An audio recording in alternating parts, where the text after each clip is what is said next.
The first thing my father said when I walked through the door that Thanksgiving was, "You're late, John," the same cold tone he'd used for 20 years. The same tone that said you don't belong here, and the strange part was how quiet the room became after that. Like the house itself was waiting to see if I'd finally snap. My sister Emily barely looked up from the table she'd helped decorate gold napkins, fake pumpkins, everything perfect for the family photo they always took without me because in this family I had always been the extra chair. The forgotten son, the disappointment who left home with one suitcase and a rumor that I'd failed at everything, and for years they never called, never asked, never cared where I went or if I was even alive, until my mother suddenly insisted I show up this year for old time's sake, which sounded suspicious even before I arrived.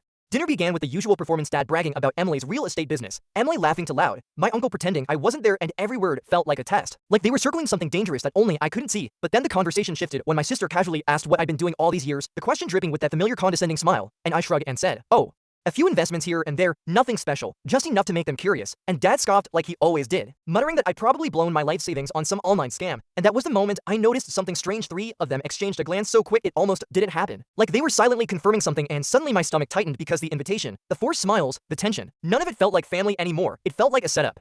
Still, I kept my voice calm and said the one sentence that shattered the room. The portfolio crossed $160 million last quarter, and for a moment, no one moved. The fork slipped out of Emily's hand and clattered against her plate, her jaw literally dropping open, as if the bones forgot how to close. My father froze mid-breath, staring at me like I'd just spoken another language, and that silence, thick, suffocating silence, lasted long enough for me to hear the faint ticking of the clock in the hallway, and then everything changed at once.